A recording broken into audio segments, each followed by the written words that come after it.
नमस्कार बच्चों, कैसे हैं आप सब। आशा करती हूँ आप सभी अच्छे होंगे, स्वस्थ होंगे, खुश होंगे और अपनी पढ़ाई भी अच्छे से कर रहे होंगे। तो जैसा कि आप सभी जानते हैं, मैं हूँ आपकी हिंदी की अध्यापिका और मैं स्वागत करती हूँ आप सभी का आईसीटी वर्चुअल क्लासरूम में।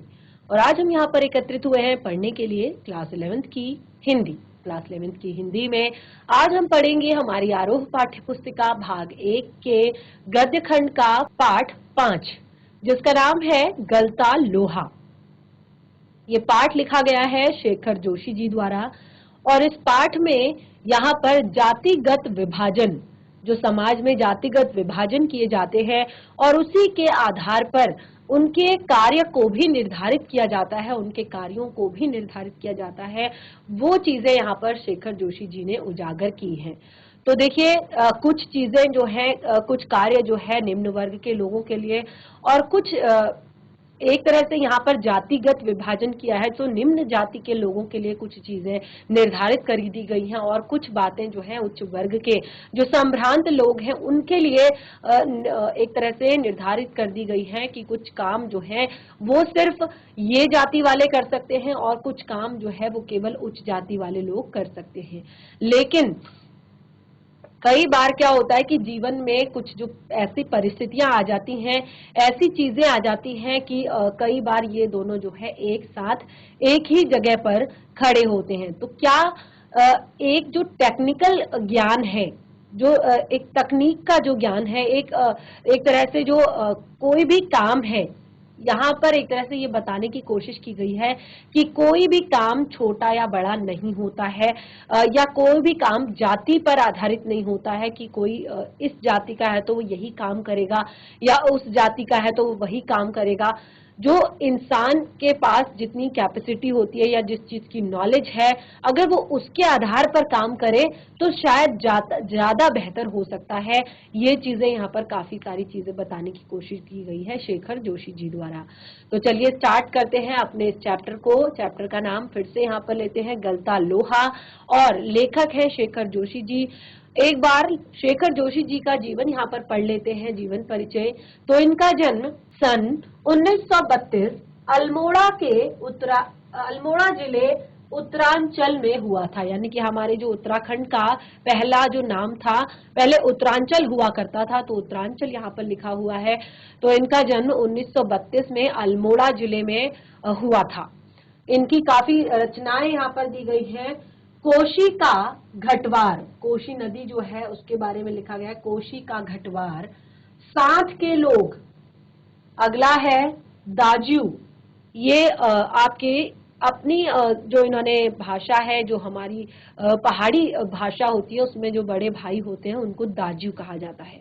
तो यहाँ पर इन्होंने साथ के लोग, दाजू, हलवाहा, नौरंगी बीमार है, ये इनके कहानी संग्रह है। शब्द चित्र भी इन्होंने लिखे हैं, एक पेड़ की याद, और कुछ प्रमुख सम्मानों से भी इन्हें नवाजा गया है, जिसमें एक सम्मान है पहल सम्मान। और देखिए, हिंदी कहानी के युगांतकारी समय में इन्होंने कई देखिए कहानीकार जो हैं आए और उन्होंने अलग अलग तरह की कहानियां यहाँ पर लिखनी शुरू की और देखते ही देखते ये नई विधा एक तरह से केंद्र में आ गई और इसको एक नया नाम दिया गया, नई कहानी का आंदोलन। तो इस तरह से काफी सारी चीजें देखिए इनके जीवन परिचय के विषय में लिखी हैं, क्या क्या इन्होंने अपने जीवन में किया, किस किस तरह की इनकी रचनाएं रही, किस किस तरह का इनकी भाषा शैली रही, वो सारी बातें यहाँ पर लिखी गई हैं। तो चलिए हम स्टार्ट करते हैं अपने इस चैप्टर को। बहुत ही ज्यादा इंटरेस्टिंग चैप्टर है और बहुत काफी कुछ चीजें हमें ये पाठ सिखाता है। और देखिए ये चैप्टर जो है बिल्कुल आपके ही उम्र के बच्चों से संबंधित है। तो कैसे हमें अपने जीवन में क्या कुछ करना चाहिए आगे और क्या कुछ नहीं करना चाहिए, काफी कुछ सीख आपको यहाँ पर मिलेगी। बहुत सारी चीजें आप इस चैप्टर को पढ़ेंगे ध्यान पूर्वक तो आपको सोचने के लिए मजबूर कर देंगी। चलिए स्टार्ट करते हैं। मोहन के पैर अनायास ही शिल्पकार टोले की ओर मुड़ गए। शिल्पकार जो टोला यहाँ पर कहा गया है, तो इनको यहाँ पर एक तरह से निम्न जाति का इन्हें समझा जाता है। तो कैसे अनायास ही यानी कि अचानक ही जो मोहन के पैर हैं, चैप्टर देखिए आपका बीच से स्टार्ट हो रहा है, आपको आगे सारी चीजें इसमें एक्सप्लेन की जाएंगी। तो किस तरह से उसके मन के किसी कोने में शायद धनराम लोहार के ऑफर की वह अनुगूंज शेष थी, जिससे वह पिछले 3-4 दिनों से दुकान की ओर जाते हुए दूर से सुनता रहा था। तो जो मोहन है वो अचानक ही शिल्पकार टोले की ओर चल पड़ा और उसके मन के किसी कोने में जो वहां पर धनराम लोहार जो रहता था, उसका जो आफर था, आफर यानी कि जहां पर लोहे की चीजें बनाई जाती हैं, जैसे दरांती, फावड़ा, जो गुड़ाई करने के लिए सामग्री चीजें बनाई जाती हैं, तो उन्हीं सारी लोहे की चीजें वहां पर आफर में बनती हैं, लोहार की दुकान में बनती हैं। और वो अनुगूंज उसकी कानों में गूंज रही थी, जो वो पिछले 3-4 दिनों से दुकान की ओर जाते हुए सुन रहा था। निहाई पर रखे लाल गर्म लोहे पर पड़ती हथौड़े की धप धप आवाज और ठंडे लोहे पर लगती चोट से उठता कनकता स्वर। एक तो जो गर्म लोहा भट्टी से निकाला जाता है और उसके ऊपर जोर से हथौड़े से पीटा जाता है, तो वो धप धप की आवाज करता है, और जब वही लोहा ठंडा हो जाता है तो उसको पीटने पर टन टन की जो आवाज आती है, उस स्वर की ओर निशाना साधने से पहले खाली निहाई पर पड़ती हथौड़ी की खनक, जिसे वह दूर से ही पहचान सकता था। लंबे बेट वाले हसुए को लेकर वह घर से इस उद्देश्य से निकला था कि अपने खेतों के किनारे उग आई कांटेदार झाड़ियों को काट छाट कर साफ कराएगा। जो लंबे बैट वाले हसुए, जो एक तरह से आपने देखा होगा तलवार टाइप की होती है, जिससे आपने देखा होगा रोड के किनारे लोग घास भी काटते हैं। तो काफी लंबा सा होता है, लोहे की होती है वो पूरी एक तरह से बेल्ट। तो उससे क्या होता है कि खेतों में जो किनारे पर घास उग जाती है या झाड़ियां उग जाती हैं, तो उनको काटने के वो काम आता है। तो वो वही लेकर चला था कि वो अपने खेतों के किनारे की जो घास काटकर एक तरह से वापस आएगा। बूढ़े बंशीधर जी के बूते का अब यह सब काम नहीं रहा। उसके पिताजी थे बंशीधर जी, जिनके बस का अब ये काम नहीं था कि खेतों में जाएं और वहां जाकर जो झाड़ियां हैं वो साफ करें। यही क्या, जन्म भर जिस पुरोहिताई के बल पर उन्होंने घर संसार चलाया था, वह भी अब वैसा कहाँ कर पाते थे। यानी कि जीवन भर उन्होंने पुरोहिताई की थी, पूजा पाठ की थी, पंडिताई की थी, और अब क्योंकि वो काफी बुढ़ा गए थे, बूढ़े हो चुके थे, और वो चीज भी अब वो बहुत अच्छे से नहीं कर पाते थे। यजमान लोग उनकी निष्ठा और संयम के कारण ही उन पर श्रद्धा रखते थे। उनके जो यजमान थे, यानी कि जिनके घर वो पूजा करने जाते थे, उन्हें यजमान कहा जाता है। पंडित जी जिनके घर पूजा करने जाते हैं, उन्हें यजमान कहा जाता है। तो यजमान लोग, जो उनके यजमान थे, जिनकी वजह से उनका घर चलता था, वो उनकी निष्ठा और उनकी संयम से ही उन पर श्रद्धा करते थे। और लेकिन बुढ़ापे का जर्जर शरीर अब उतना कठिन श्रम और व्रत उपवास नहीं झेल सकता। बुढ़ापा आ गया है और अब उतनी ज्यादा तपस्या नहीं की जा सकती जितनी की पहले की जा सकती थी। उतना ज्यादा भूखा भी नहीं रहा जाता, उतना ज्यादा कठिन श्रम नहीं किया जाता एक स्थान से दूसरे स्थान पर जाने के लिए। तो सुबह सुबह उससे सहारा पाने की नियति से ही उन्होंने गहरा निश्वास लेकर कहा था। यानी कि सुबह का समय था और अपने बेटे से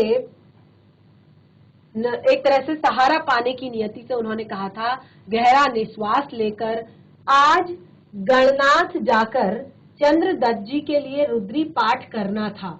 अब मुश्किल ही लग रहा है, 2 मील की सीधी चढ़ाई अब अपने बूते की नहीं, एकाध ना भी नहीं की जा सकती, कुछ समझ नहीं आता। यानी कि उन्होंने अपने बेटे को सुनाने के लिए ये बात कही थी कि क्या होता है कि जैसे ज्यादातर ये होता है कि जैसे पंडित जो होते हैं, तो एक तरह से जैसे मैंने आपको शुरुआत में बताया कि चीजें जो है चली आ रही हैं कि अगर जाति के आधार पर कि अगर ये इंसान ये काम इसके कुल में हो रहा है, फैमिली में हो रहा है, तो ये आगे भी चलकर यही करेगा। तो अगर देखिए फैमिली में पिताजी अगर पूजा पाठ करते हैं या पुरोहिताई करते हैं, तो अगर बेटे को उसमें इंटरेस्ट है तो लोग उससे ही करवाना चाहेंगे। तो इस तरह से अब यहाँ पर जो आपके यहाँ पर यजमान है वंशीधर जी के, उन्होंने कहा, अपने बेटे को ये चीज सुनाई कि अगर उसका बस हो तो वो वहां जाकर वो पूजा कर आए, क्योंकि अब उनकी इतनी हिम्मत नहीं रही, क्योंकि अब वो बूढ़े हो गए हैं। तो इस तरह से उन्होंने कहा कि आज गणनाथ जाकर चंद्रदत्त जी के यहाँ रुद्री पाठ करना था। अब ऐसा लग रहा है कि ये नहीं हो पाएगा, क्योंकि 2 मील की सीधी चढ़ाई है और उसके बाद एक आध को नहीं भी नहीं कहा जा सकता। यानी कि अब देखिए, क्योंकि उसी से जीवन भर उन्होंने अपने बच्चों को पाला है, उसी से उनका परिवार चलता है और उसी से सारी चीजें, एक तरह से लोगों की श्रद्धा उन पर बनी हुई है, लोगों की निष्ठा उन पर बनी हुई है, लोगों का सम्मान उन्हें मिलता है। तो ऐसे किसी को ना भी वो नहीं कह सकते। तो वो कहते हैं कि कुछ समझ में नहीं आ रहा है। उन्होंने अपने बेटे को ये बात एक तरह से कही। अनुष्ठान कर पाने का ना उसे अभ्यास ही है और ना ही वैसा गाता है। पिता की बात सुनकर भी उसका भार हल्का करने का कोई सुझाव नहीं दिया। जो यहाँ पर मोहन था, उसने पिताजी की बात सुनी, पर उसने कोई भी जवाब अपने पिताजी को नहीं दिया, क्योंकि उसको अनुष्ठान कर पाने का ना तो उसे कोई अभ्यास ही था और ना ही कुछ एक तरह से उसको वैसा कोई गीत वो गा पाता था। और पिता की बात सुनकर उनका भार हल्का करने का कोई सुझाव उसने नहीं दिया अपने पिता को कि हाँ ऐसा हो सकता है, या मैं कर सकता हूँ, या मैं कर लूंगा। ऐसी उन्होंने कोई बात अपने पिताजी को उसने नहीं कही।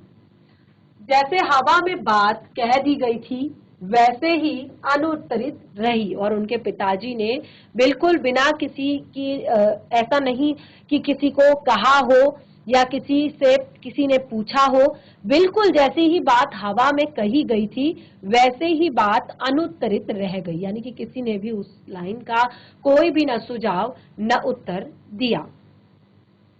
पिता का भार हल्का करने के लिए वह खेतों की ओर चला था, लेकिन हंसुए की धार पर हाथ फेरते हुए उसे लगा वह पूरी तरह से कुंद हो चुकी है। अब उसने सोचा कि वो पूजा पाठ तो नहीं कर सकता, अब वो पिता का भार हल्का करने के लिए खेतों पर जा रहा था, लेकिन उसने देखा जो काटनी थी उस पर जो उसकी धार पर जब उसने हाथ फेरी तो उसे लगा कि वो पूरी तरह से खत्म हो गई है, अब घिस चुकी है, अब वो घास नहीं काट पाएगी।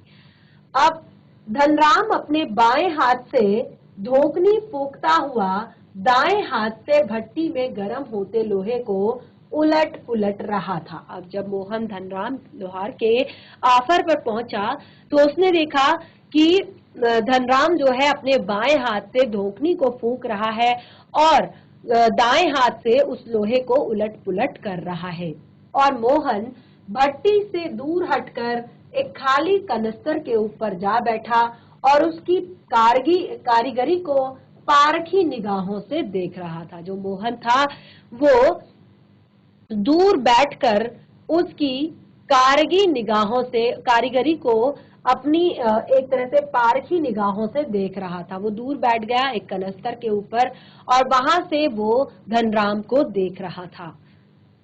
मास्टर त्रिलोक सिंह तो अब गुजर गए होंगे, मोहन ने पूछा। मास्टर त्रिलोक सिंह तो अब गुजर गए होंगे।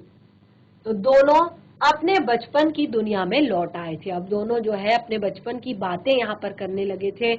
और जब मोहन ने पूछा कि मास्टर त्रिलोक सिंह अब गुजर गए होंगे, तो उसके बाद धनराम की आंखों में एक चमक सी आ गई। धनराम की आंखों में एक चमक आ गई। वह बोला, मां साहब भी क्या आदमी थे लला, अभी पिछले ही साल गुजरे हैं। सच कहूं आखिरी दम तक उनकी छड़ी का डर लगा ही रहता था। दोनों हो करके हंस दिए और दोनों काफी ज्यादा, क्योंकि एक तरह से पूरी तरह से बचपन की यादों में वो गुम हो गए थे। और अब वो कह रहे थे मास्टर त्रिलोक सिंह के बारे में कि वो भी बहुत अच्छे थे और पिछले साल ही वो गुजरे हैं, और लेकिन आखिरी दम तक हमें क्लास में उनका डर लगा रहता था। और दोनों हंस दिए। कुछ क्षणों के लिए वे दोनों जैसे किसी बीती हुई दुनिया में लौट गए हों। गोपाल सिंह की दुकान से हुक्के का आखिरी कश खींचकर त्रिलोक सिंह स्कूल की चार दीवारी में उतरते थे। थोड़ी देर पहले तक धमा चौकड़ी मचाते, उठा पटक करते, बांज के पेड़ों की टहनियों पर झूलते बच्चों को जैसे सांप सूंघ गया है। और बिल्कुल जब मास्टर त्रिलोक सिंह गोपाल सिंह की दुकान से हुक्के का आखिरी कश खींचकर स्कूल की चार दीवारी में अंदर एंटर होते थे, तो जो धमा चौकड़ी मचाते हुए बच्चे थे, उठा पटक करते हुए बच्चे थे, बांज के पेड़ों की टहनियों पर झूला झूलते हुए बच्चे थे, वो उन्हें ऐसा लगता था जैसे सांप सूंघ गया है। और वह कड़े स्वर में पूछते थे, प्रार्थना कर ली तुम लोगों ने? क्योंकि अक्सर जो प्राइमरी स्कूल्स होते थे वहां पर एक या दो ही टीचर उस समय पर हुआ करते थे और वही पूरा स्कूल संभाला करते थे। तो इस तरह से लेखक कहते हैं कि उन्होंने पूछा, प्रार्थना कर ली तुम लोगों ने? यह जानते हुए भी कि यदि प्रार्थना हो गई होती तो गोपाल सिंह की दुकान तक उनका समवेत स्वर पहुंचता ही। और जानबूझकर वो पूछते थे, क्योंकि बच्चे इतनी ज्यादा धमाचौकड़ी वहां पर कर रहे होते थे कि वो जानबूझकर पूछते थे कि प्रार्थना कर ली तुम लोगों ने? और वो ये जानते थे कि अगर प्रार्थना हो गई होती तो गोपाल सिंह की दुकान तक वो समेत स्वर, सब बच्चों का जो स्वर है वो जरूर पहुंचता। त्रिलोक सिंह घूर घूर कर एक एक लड़के को देखते और फिर वही कड़कदार आवाज, मोहन नहीं आया आज। मोहन उनका चहिता शिष्य था। मोहन यानी कि जो यहाँ पर जिसके विषय में यहाँ पर चैप्टर बताया गया है, पंडित बंशीधर जी का बेटा, तो वो उनका चहिता शिष्य था। पुरोहित खानदान का था, कुशाग्र बुद्धि का बालक, पढ़ने में ही नहीं गायन में भी बेजोड़ था। कुशाग्र बुद्धि का था, पुरोहित खानदान से था, पढ़ने के साथ साथ गायन में भी बेजोड़ था। त्रिलोक सिंह मास्टर ने उसे पूरे स्कूल का मॉनिटर बना रखा था, head of school, head boy of the school, पूरे स्कूल का हेड बॉय बनाया था। वही सुबह सुबह हे प्रभु आनंद दाता ज्ञान हमको दीजिए का पहला स्वर उठाकर प्रार्थना शुरू करता था। जो मोहन था वही सुबह सुबह स्कूल में हे प्रभु आनंद दाता ज्ञान हमको दीजिए का पहला स्वर, प्रार्थना का पहला स्वर वही स्कूल में उठाया करता था। और सारे सवाल भी अच्छे से करता था। और जो क्लास में किसी बच्चे को जब कोई सवाल नहीं आता था तो वे सवाल मोहन से पूछते थे और उनका अनुमान सही निकलता था। यह सवाल जो है मोहन को ही आता है और मोहन भी ठीक ठाक उत्तर देकर उन्हें संतुष्ट कर देता था। तब वे उस फिसड्डी बालक को दंड देने का भार भी मोहन पर डाल देते थे। होता है ना क्लास में कि कई बार क्या होता है कि टीचर्स कहते हैं कि अब आप आपस में एक दूसरे को थप्पड़ मारो या अब आपस में एक दूसरे को आप पनिशमेंट दो, क्योंकि इससे क्या होगा कि बच्चे को थोड़ा सा देखिए स्कूल में एक होता है ना कि आजकल तो ये सारी चीजें आप बिल्कुल भी अलाउड नहीं है कि कोई भी वायलेंस स्कूल में नहीं होगा, लेकिन पहले के समय में जो टीचर्स होते थे वो हमेशा छड़ी लेकर क्लास में जाते थे और पिटाई भी होती थी और बहुत ज्यादा एक तरह से बच्चों को डराया भी जाता था। लेकिन किसी हद तक ये डर भी थोड़ा सा जरूरी है, क्योंकि कुछ बच्चे होते हैं कि जो अपने मन से अच्छे से नहीं करते हैं, तो थोड़ा सा अगर उन्हें डराया जाए तो वो आसानी से कर लेते हैं। तो इसी तरह का डर जो है उनके मास्टर साहब भी डालते थे। कोई सवाल देते थे तो वो नहीं कर पाता था बच्चा, तो फिर मोहन से करवाते थे और फिर मोहन को उस बच्चे को दंड देने का भार दे दिया जाता था। पकड़ इसका कान और लगवा इसे 10 उठक बैठक, वे आदेश देते थे। वो क्या करते थे? वो खुद आदेश देते थे कि इससे कान पकड़वा और इससे 10 उठक बैठक लगवा। धनराम भी उन छात्रों में से एक था जिसे त्रिलोक सिंह मास्टर के आदेश पर अपने हमजोली मोहन के हाथों कई बार बेत खाए थे। मोहन जो था वो भी जो यहाँ पर धनराम जो था वो भी एक उसी तरह का बच्चा था जिसने कई बार मोहन यानी कि अपने हमजोली के हाथों कई बेत खाए थे और कान भी खिंचवाए थे। मोहन के प्रति थोड़ी बहुत ईर्ष्या रहने पर भी धनराम प्रारंभ से उसके प्रति स्नेह और आदर का भाव रखता था। देखिए, थोड़ी सी ईर्ष्या इस वजह से थी कि इसको टीचर बहुत प्यार करते हैं, इसको टीचर बहुत अच्छा मानते हैं, ये क्लास का होनहार है। लेकिन ये एक तरफ की ईर्ष्या थी कि वो पढ़ने में अच्छा है, लेकिन धनराम का उसके प्रति स्नेह और आदर भाव हमेशा से था। इसका एक कारण शायद यह था कि बचपन से ही मन में बिठा दी गई जातिगत हीनता, क्योंकि बचपन से ही ये बात मन में बिठा दी जाती थी कि वो पुरोहित खानदान का बच्चा है और जो हम हैं या एक तरह से वो निम्न जाति के हैं। तो इस तरह की कुछ बातें जो बचपन में सिखा दी जाती थी, उन्हीं के कारण बच्चों के मन में जातिगत हीनता के कारण धनराम ने मोहन को कभी भी अपना प्रतिद्वंदी नहीं समझा था। वो कभी भी मोहन को अपना प्रतिद्वंदी ना समझ के बल्कि मोहन का अधिकार समझता रहा था। वो समझता था कि ये तो मोहन का अधिकार है। वो अब कभी भी ये नहीं सोचता था कि मोहन मेरा क्लासमेट है और मोहन मेरा कॉम्पिटिटर है। वो हमेशा ये सोचता था अपनी उस जातिगत हीनता के कारण कि ये तो मोहन का अधिकार है। बीच बीच में त्रिलोक सिंह मास्टर का यह कहना कि मोहन एक दिन बहुत बड़ा आदमी बनकर स्कूल और उनका नाम रोशन करेगा, धनराम के लिए किसी तरह से सोचने की और गुंजाइश नहीं रख देता था। और बीच बीच में देखिए, वो पढ़ने में भी अच्छा था, वो गाने में भी अच्छा था, वो हर चीज में अच्छा था। तो और बीच बीच में धनराम मोहन के विषय में मास्टर जी का ये कहना कि ये बड़े होकर उनका नाम और स्कूल का नाम रोशन करेगा, धनराम के लिए किसी और चीज की गुंजाइश नहीं रखता था। यानी कि अब धनराम के पास सोचने के लिए या उससे कंपटीशन करने के लिए कुछ भी नहीं रह जाता था। और धनराम वह गांव के दूसरे खेतीहर या मजदूर परिवार के लड़कों की तरह किसी तीसरे दर्जे तक ही स्कूल का मुंह देख पाया था। त्रिलोक सिंह मास्टर कभी कभार ही उस पर विशेष ध्यान देते थे। एक दिन अचानक ही उन्होंने पूछ लिया, धनवा, तेरह का पहाड़ा सुना तो।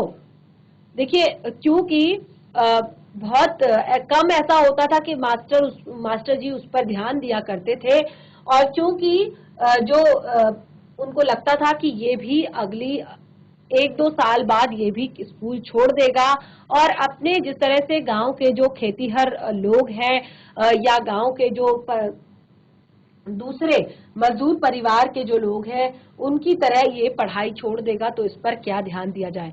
लेकिन एक दिन उन्होंने अचानक ही एक तरह से धनराम से पूछ लिया, धनवा, 13 का पहाड़ा सुना तो। 12 तक का पहाड़ा तो उसे किसी तरह याद कर लिया था जो धनराम था उसने, लेकिन 13 का पहाड़ा ही उसके लिए पहाड़ हो गया था। यानी कि 13 का पहाड़ा उसको बिल्कुल नहीं आता था। 12 तक के पहाड़े तो उसने कैसे न कैसे याद कर लिए थे, लेकिन 13 का पहाड़ा ही उसके लिए पहाड़ हो गया था। तो इस तरह से अब जो धनराम था उसने पहाड़ा सुनाना शुरू किया।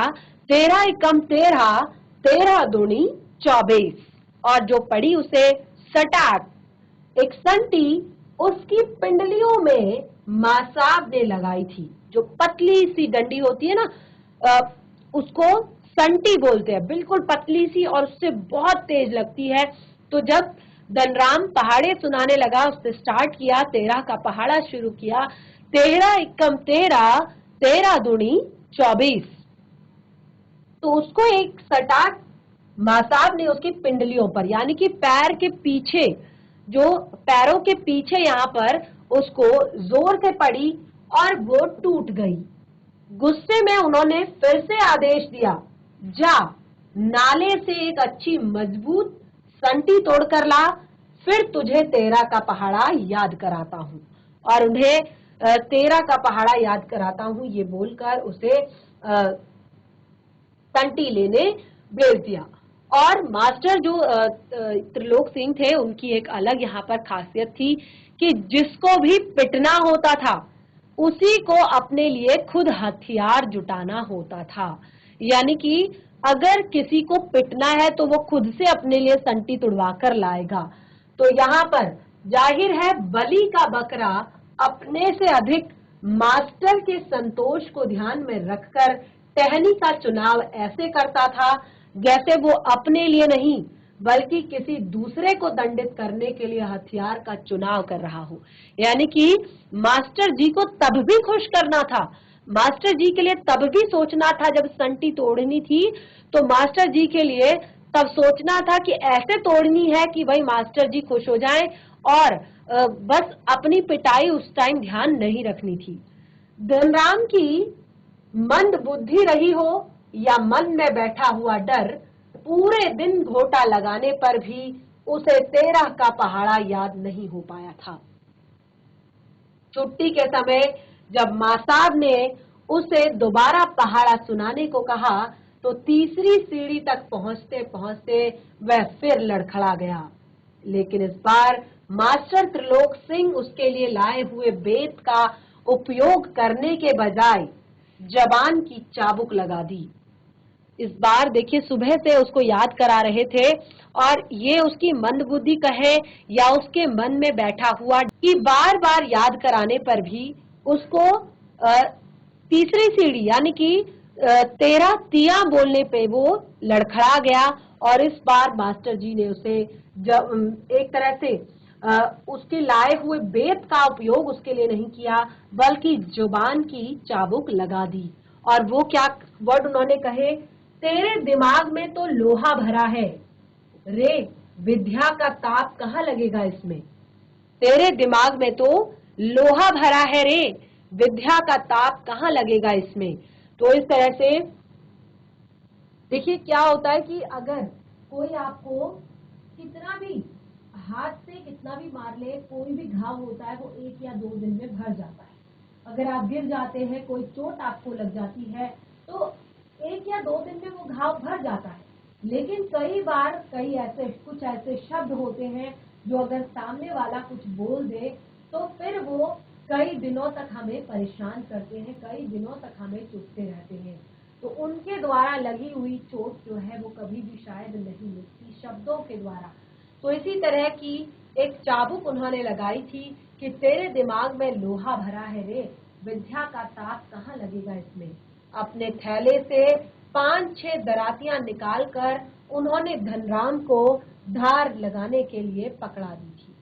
किताबों की विद्या का ताप लगाने की सामर्थ्य धनराम के पिता की नहीं थी।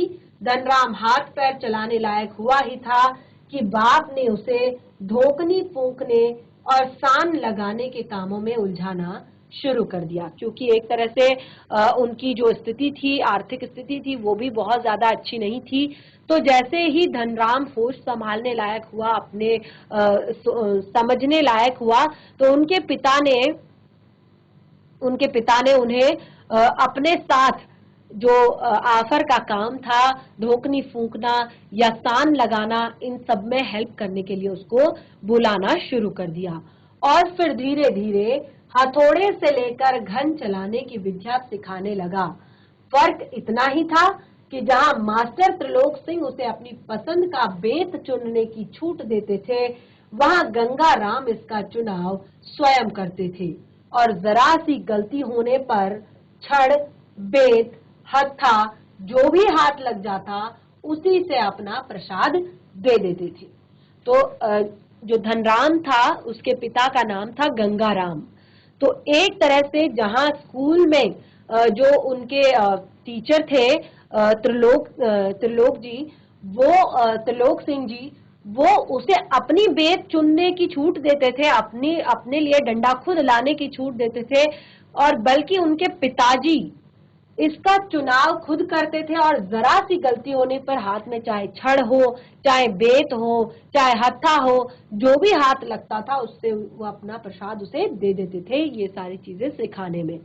एक बार अचानक गंगाराम चल बसे, यानी कि धनराम के जो पिताजी थे गंगाराम, वो चल बसे। धनराम ने सहज भाव से उनकी विरासत संभाल ली। अब धनराम ने बिल्कुल, क्योंकि बचपन से ही उसके पिताजी ने उसे वो सारी चीजें सिखाई थी, और उसने अपने पिता की मृत्यु के बाद तुरंत ही वो सारा काम संभाल लिया, और आस पड़ोस के गांव वालों को याद नहीं रहा कि कब वे गंगाराम के आफर को धनराम का आफर कहने लगे, क्योंकि वो मतलब जो एक तरह से पुश्तैनी काम चला रहा था आफर का, कब वो गंगाराम के आफर से धनराम का आफर बन गया। प्राइमरी स्कूल की सीमा लांघते ही मोहन छात्रवृत्ति प्राप्त करके त्रिलोक सिंह मास्टर की भविष्यवाणी को किसी हद तक सिद्ध कर दी। अब देखिए, प्राइमरी यानी कि क्लास 5th तक की पढ़ाई के बाद अब जैसे कि त्रिलोक सिंह मास्टर की भविष्यवाणी थी, उसी हिसाब से मोहन ने छात्रवृत्ति प्राप्त की, और इस भविष्यवाणी को किसी हद तक सिद्ध कर दिया कि मोहन किसी दिन बहुत बड़ा आदमी बनेगा।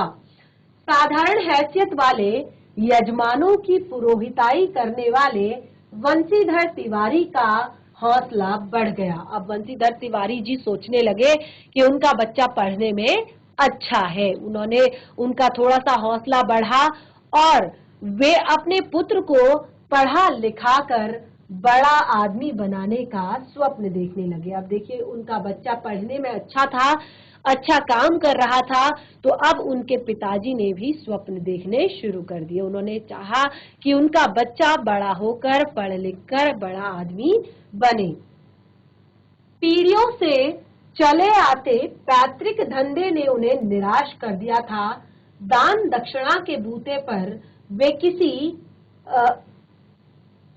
देखिए, अब क्योंकि जो पैतृक उनका भी पेशा चला आ रहा था, पूजा पाठ का, पुरोहिताई का, उस सब से उन सब ने उन्हें निराश कर दिया था। क्योंकि अब देखिए, उनके जो यजमान थे वो भी बहुत ज्यादा एक तरह से, क्या यहाँ पर लिखा हुआ है कि साधारण हैसियत वाले यजमानों की पुरोहिताई, यानी कि यजमान जो थे वो बहुत ज्यादा अमीर नहीं थे, बहुत बड़े नहीं थे, जैसे कि नॉर्मल लोग होते हैं, सामान्य घरों के लोग होते हैं, एक तरह से मिडिल क्लास लोग होते हैं, वही सब उनके यजमान थे।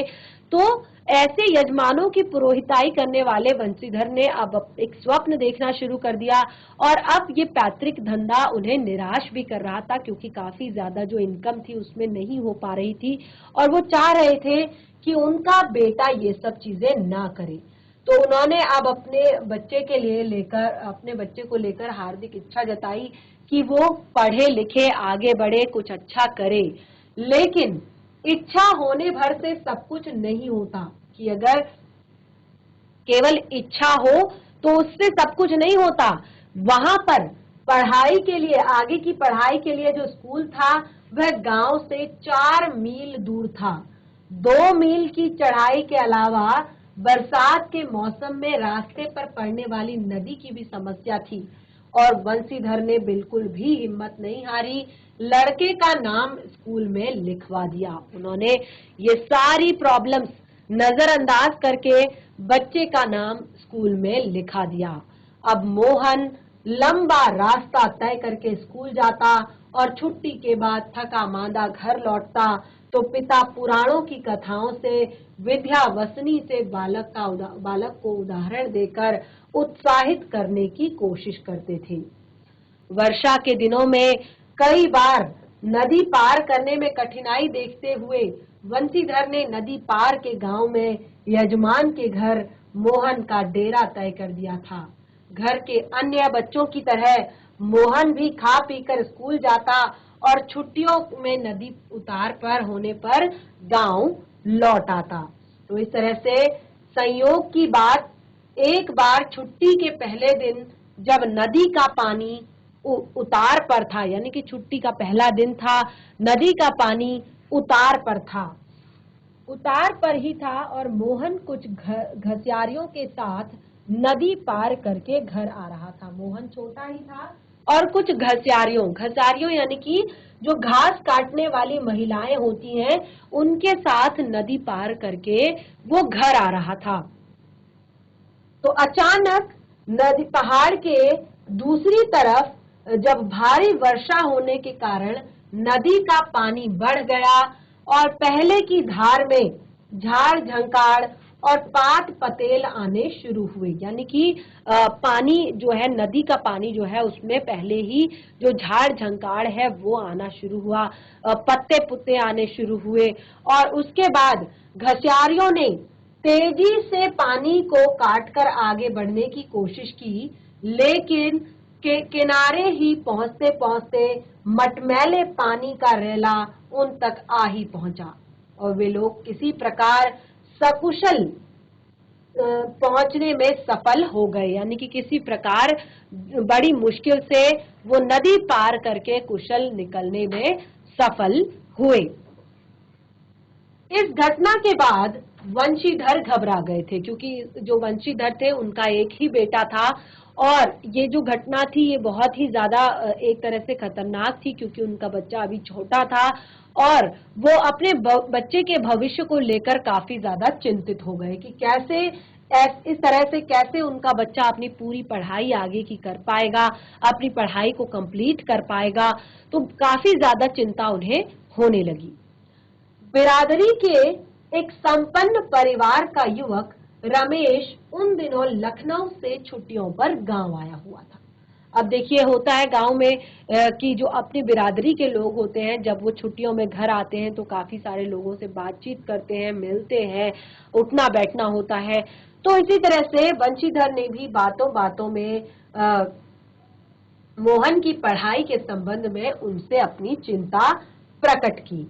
तो उसने न केवल अपनी सहानुभूति जतलाई बल्कि उन्हें सुझाव भी दिया कि वे मोहन को उसके साथ ही लखनऊ भेज दें और जहां घर में 4 प्राणी हैं वहां एक और बढ़ जाएगा तो कोई अंतर नहीं पड़ता, बल्कि बड़े शहर में रहकर वह अच्छी तरह पढ़ लिख भी सकेगा।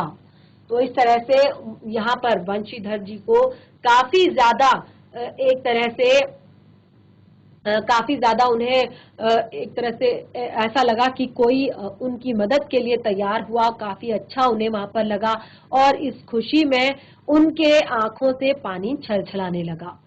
भरे गले से वे केवल इतना ही कह पाए कि बिरादरी का यही सहारा होता है, क्योंकि उनको काफी ज्यादा यहाँ पर एक तरह से साहस मिला था, काफी ज्यादा उनको यहाँ पर सहारा मिला था, क्योंकि उनको काफी बहुत ज्यादा एक तरह से चिंता हो रही थी अपने बेटे की।